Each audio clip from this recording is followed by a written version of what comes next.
Hey.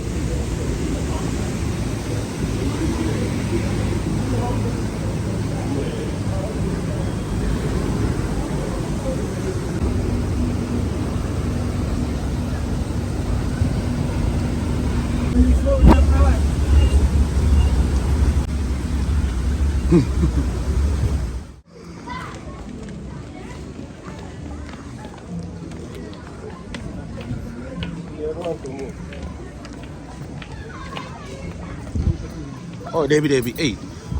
Yeah, then chairman and now.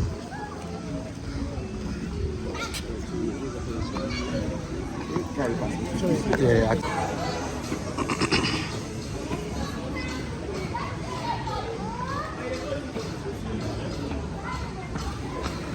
I didn't know about my videos. So, man, pesa.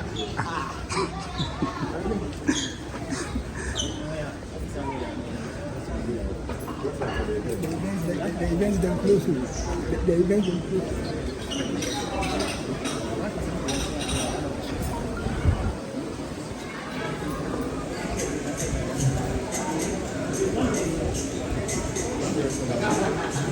Yeah, that'll be the restaurant too. Yeah.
Chairman, but I read them day the restaurant. Them do they look for?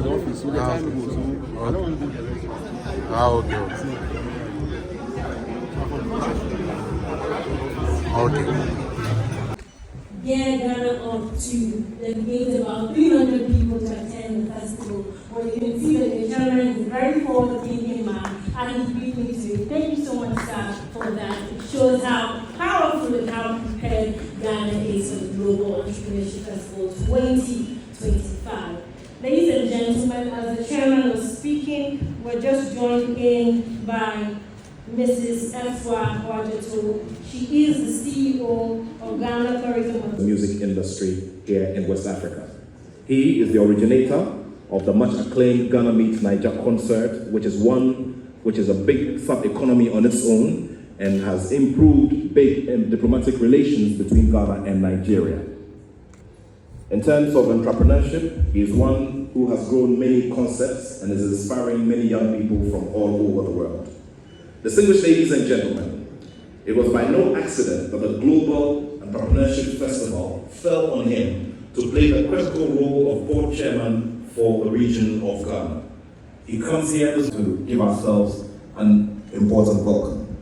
To perform that for us this morning, it's my pleasure to welcome here a board member of the Global Entrepreneurship Festival Ghana branch. Shall we welcome with a big round of applause, Victoria Lebanon.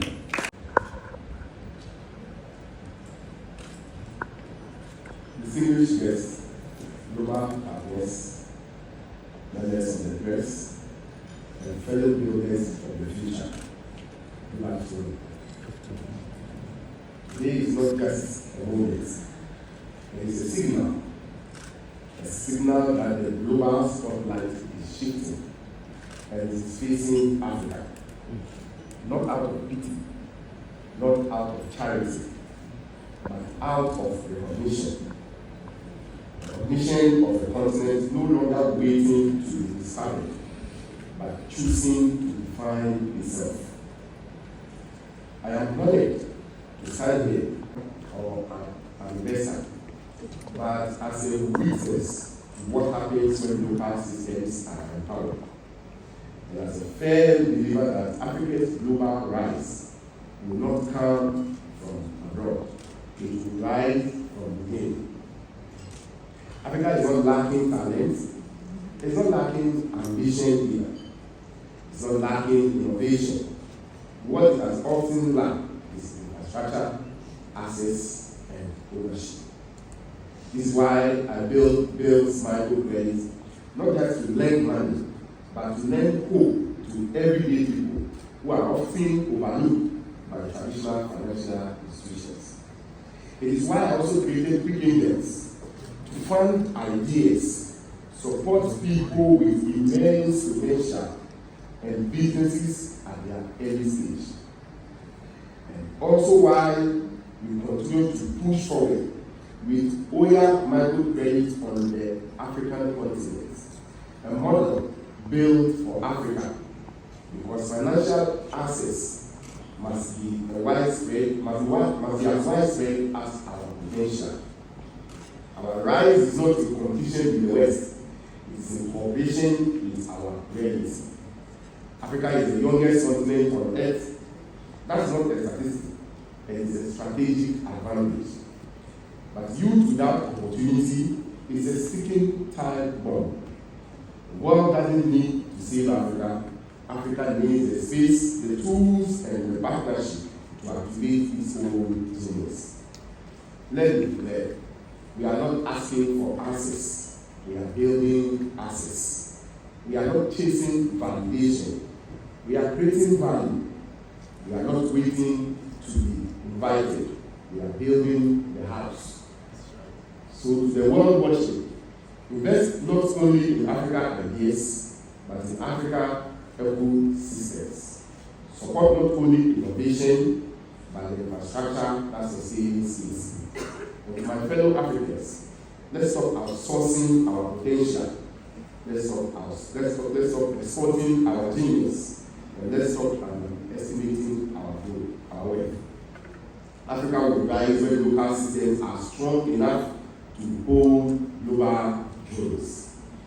That is the Africa I believe in, and that is the Africa I am building for, and that is the Africa that will define the next century. Thank you.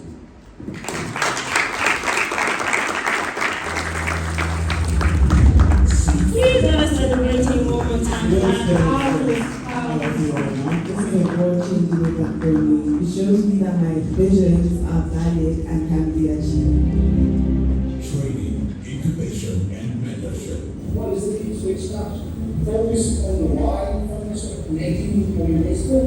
And business pitch to investors and VCs at the deal room. Thank you, sir. So yes, the Pan-Africanists will be strongly in empowering young Africans to achieve their entrepreneurial dreams and journey. This is something that I have been doing on a daily basis. Like the colleague said, through that process I've built many categories and businesses in Ghana, partnering other young Ghanaians to develop iconic businesses and national businesses across the length and breadth of the country. So I'm very passionate about what we are here to do. And so I would like to make a commitment of 50,000 Ghana cedis to support.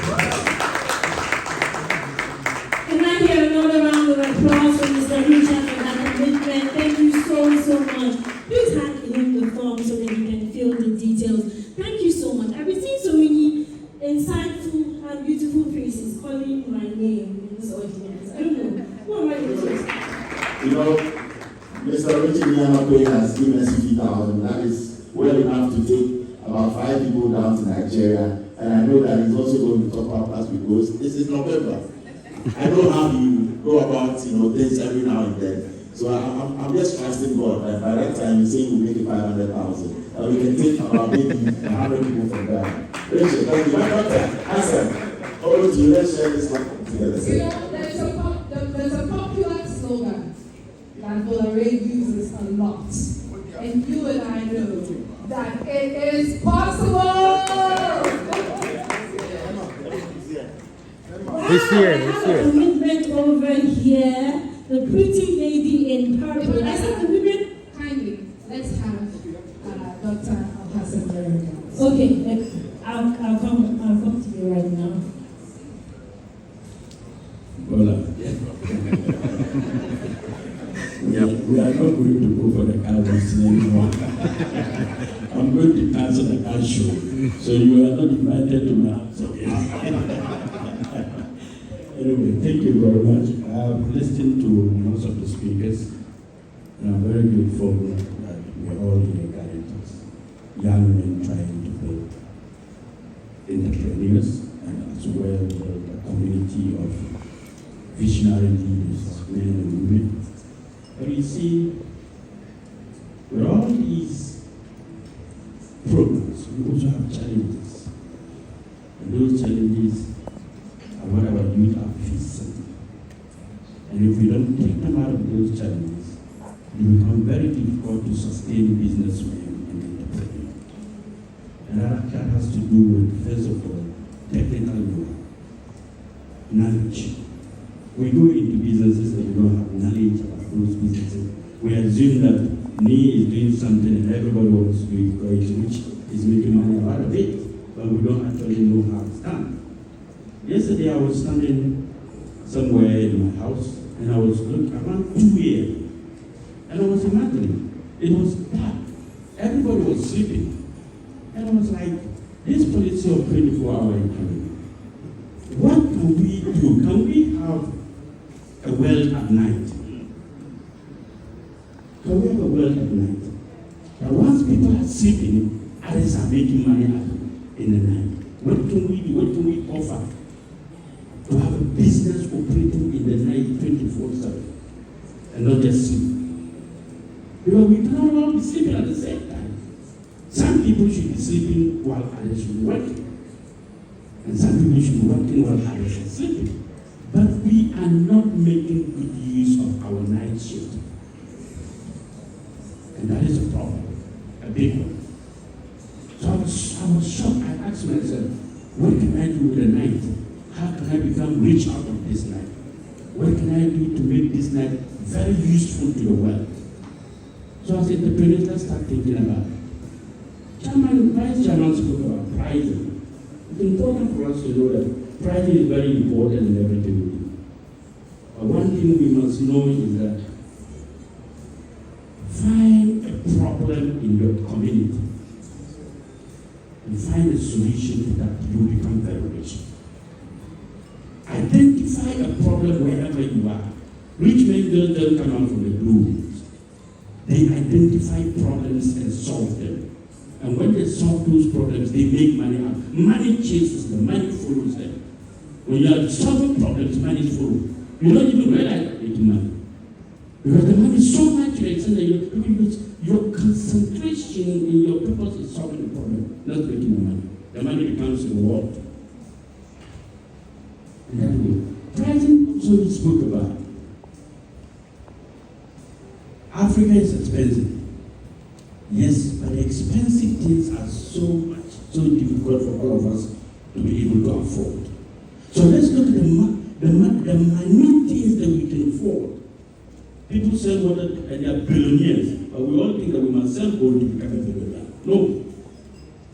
The little thing everyone can afford will make you a billionaire.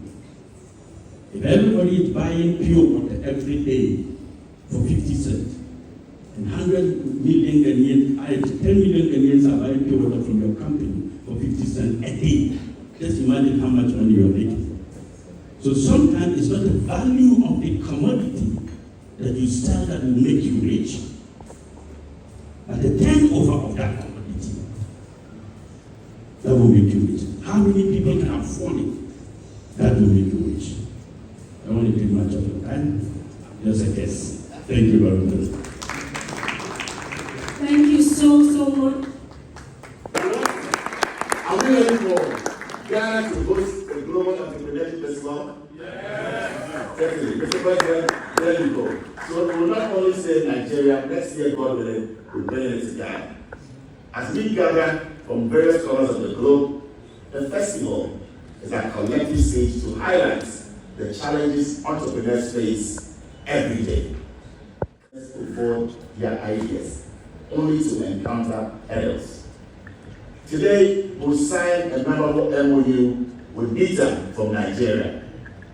And also, further, we are going to show our commitment by signing and engaging top industries, top companies in Ghana to help the entrepreneurs right here, the budding entrepreneurs, because we believe that essential resources are necessary for growth. Together, we must advocate for an ecosystem that nurtures these fearless innovators. Throughout the festival, a lineup of inspiring speakers from various industries will lead the discussions and workshops. And I invite all of you at the Business Mixer this afternoon. Let's network. Let's exchange cards, numbers, ideas, and let's build a better Africa and a great universe. So there will be discussions, there will be workshops aimed at equipping entrepreneurs with essential skills. This event is not merely a platform for dialogue, it is a genuine call for action. And we are ready. We want participants to leave with tangible tools, new partnerships, and a renewed sense of purpose. This year will particularly be special, and that's why we are extending an invitation to all of you here, because it is a movement. We, as Chapter Ghana, are ready to implement actionable strategies that will bridge gaps. And Mr. President, I want to inform you that we're going to form a club here in Ghana, championing entrepreneurship on university campuses, because we need to build the future. Our aim is to foster collaboration among local and international investors to ensure that great ideas do not go unheard.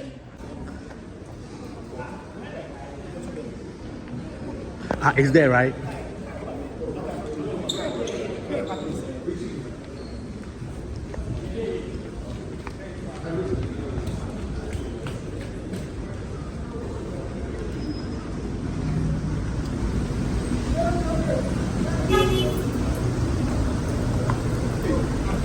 I don't use the car in back.